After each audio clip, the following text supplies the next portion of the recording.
The Proper Take. Hello everyone and welcome to another episode of The Proper Take. This is your host Elias. It's Wednesday, March 30th, getting closer to playoff time, both in the NBA and NHL. We have got March Madness coming up this weekend with the Final Four. And baseball's only 10 days away now. April 7th is the opening day for baseball, which is our favorite sport to bet on. So make sure you stick around throughout baseball season. I know a lot of people get bored of it. The trick is have 5 TVs in the background. Watch 5 games at the same time, and there's always something going on in baseball. That's the trick to keeping entertained during baseball. And also winning money, I would say. Interesting day in basketball yesterday. A few good results. Let's start talking about Paul George. How about that? Paul George is back. What does this mean? Well, it means a lot to the Clippers. Let's be honest, they were scrapping in games without Paul George for the last, 25 games. They were keeping themselves in it, obviously, in the playoffs, doing better than what the Lakers were doing to keep themselves in it anyway with injuries. And they were just missing that extra spark on the offensive side and the defensive side. Paul George gives a bit of that, but mainly the offensive side. Reggie Jackson couldn't do it alone. Trey Mann was trying as well, but you know, it's really hard to replace a player like Paul George. He doesn't just come along as a squad player. He is one of the key players. And as we saw last night, on the floor in a game since the 22nd of December. How about that? Pull the string back. 31 points for PG-13. 25 points. Mitchell, patient, and George knocks it out of his hands. And then that 25-point lead down to 5 now up top. George, no, oh my goodness! What a feed to Hartenstein! And win from 25 riding points down. Paul George a little longer than they wanted. George goes, and George able to finish off the window. Says that Paul George was majorly missed. Tough finish with him by Paul George. Like this is very tough. He just went right through. What does it say about the approaching Jazz? the 1 minute mark? George to Kennard, three-pointer. It's good. Luke Kennard. They've been struggling. They're not what they were a few years ago, even though like a year and 2 ago, you think they'd had a chance in the playoffs. Looking at this Jazz team, I don't know what it is. I don't know. Maybe losing Joe Ingles was a big part of this. But either way, let's move over to the Bucks yesterday and see what happened over there. And I mean, okay, so the Bucks played the 76ers, right? Embiid's been pretty much MVP favorite for most of the year. Giannis. I mean, 40 points, 14 rebounds, 6 assists against the MVP favorite. It's just the insult to Giannis just doesn't stop. I checked the odds this morning, and now Jokic is taking the MVP favorite. Embiid is second, and Giannis is plus 1,200. Third favorite for the MVP. Plus 1,200. He is second in scoring. Like 5th in rebounds. His efficiency is, I think, first or second to Jokic. His team is second in the East with a good chance of taking the number 1 spot in the East. I don't know what else the kid has to do. I mean, if he wins another championship this year, then it's going to be a huge insult to him that he didn't also get the MVP. And Defensive Player of the Year, by the way, he's also plus 1,200. He's now dropped down to 5th favorite in Defensive Player of the Year. I mean, we're going to show the clip from last night. we're gonna show him. The 11 3-point make. There's a double team coming on Giannis. He stays with it. Boy, that's just the boot spray of Giannis Antetokounmpo. I don't know why this wasn't televised. And a chance now again to cut into this lead. Giannis has it, guarded by Millsap. He's going to give up that three-pointer. That's a bad decision. He's massive. Final few seconds here. Giannis at the end of the quarter. Giannis! Exclamation point to end the third. Trying to get that screen from the beat. And Harden steps back. He was going for the lead, and Embiid with a putback. Goaltending that first. Oh, what a block by Giannis. That's how good the block was. So right now they've called it a made bucket to tie it at 118. It was goaltending. It does not go to the glass first. Giannis taps it right before it gets to the glass. 2 seconds left. I think that's a good block. He has the energy to get up there and block that shot to win the game. That wasn't just a casual block. That was the difference between them going overtime and them winning that game. And so he constantly just does things like that in regular season games to help his team win the game. And he's 5th in the Defensive Player of the Year chat. I mean, it's frustrating as a fan watching to see somebody not get the accolades that they deserve. But other than that, yesterday was a pretty tame day in the NBA. Today, we've got a fun day in the NBA. As far as games go, we have 11 NBA games today, which it's nice. The Mavericks against the Cavs. It's actually an important game for the Cavs. The Mavs are playing a back-to-back, even though they really didn't have to put too much energy into beating the Lakers yesterday. No one really does these days.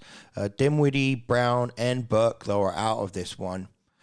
Allen and Mobley are the noticeable players out for the Cavs. The Cavs did win their only previous meeting this season between the two. They're a 2-point. I got them as a 2-point favorite. I don't know why. The Cavs are a 2-point underdog. The Mavs are a 2-point favorite. So keep that in mind. Next game is going to be the Denver Nuggets at the Indiana Pacers. No new injuries for the Nuggets. The Pacers have a chance to get Brogdon back in their lineup, which is a big deal for them. The Pacers are 0-4 in their last 4 games. So they'll be looking to get back on winning ways. A 9.5 dog and against the Denver Nuggets. Not going to be easy, but hey, this could be an upset here in Indiana. Magic are +3 at the Wizards. Wizards -3. No new injuries in this game. They've played 3 times this season with the Wizards taking all 3. So this is their chance to sweep the Magic. Not a very important game, that game, for playoff purposes. This next one, though, is the Heat at the Celtics. Celtics are -5 in Boston. Big game in the East. First versus third. Both teams are looking healthy. Miami's looking healthy as they've looked for a good minute. Robert Williams is the only noticeable missing player from the Celtics. Obviously, he's a big deal for that defense. The Heat finally got back to winning ways after losing 4 in a row and obviously having that scrap that looked like they were disrupting on their team and their bench. Celtics are currently winning the season 2-1 on the season. So let's see if the Heat can tie it up. Again, they're a 5-point underdog. They could do this, though. I mean, this is going to be a good game. This is the kind of game that you want to see. Both teams are very similar. This is a playoff matchup I would love to see. Charlotte at the Knicks. So Hornets at the Knicks.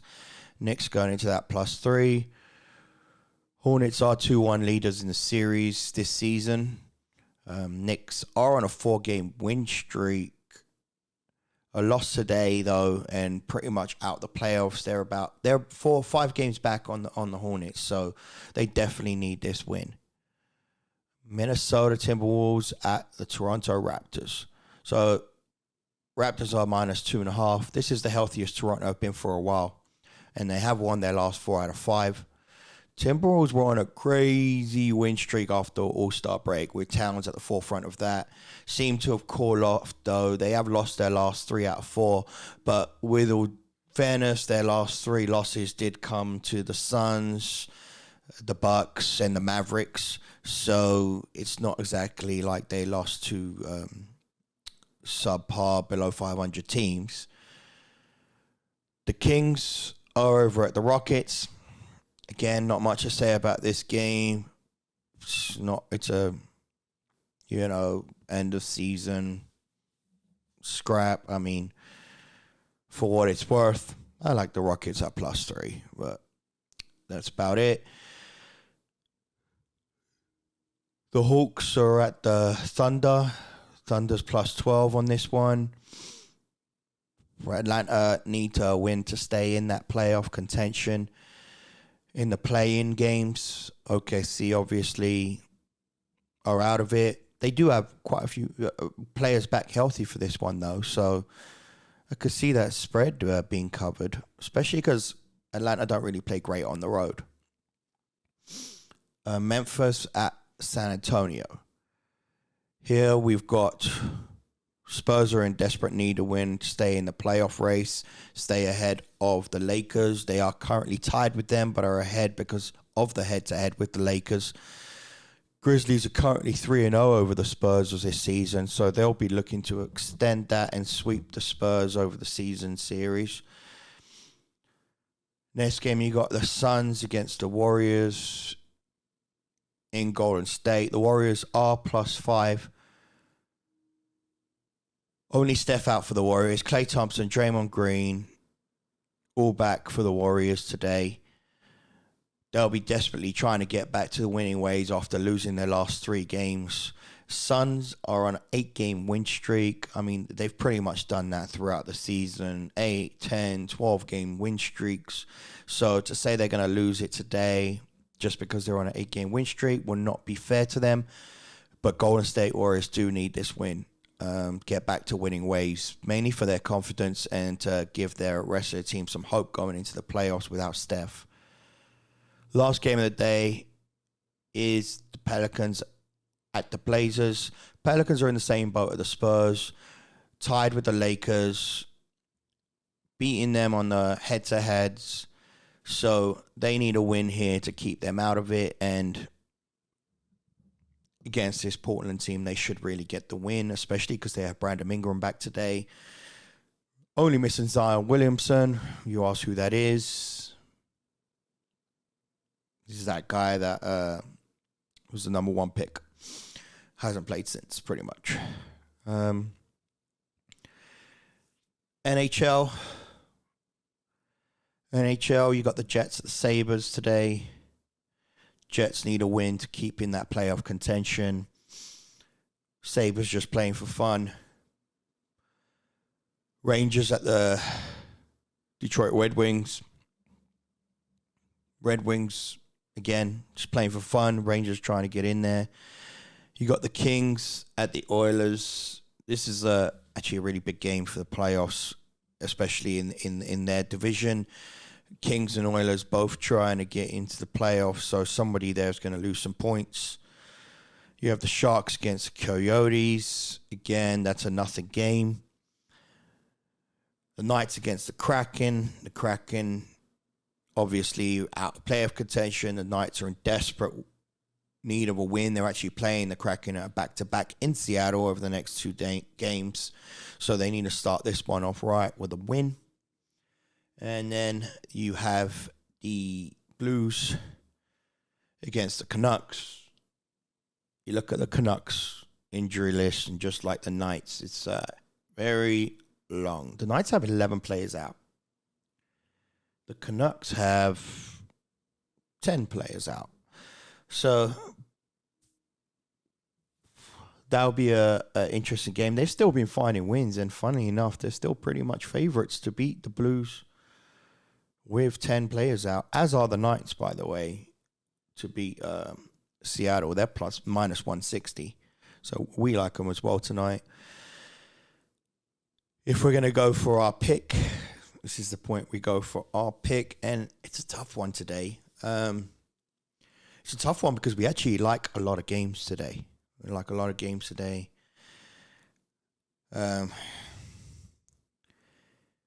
But if I had to choose,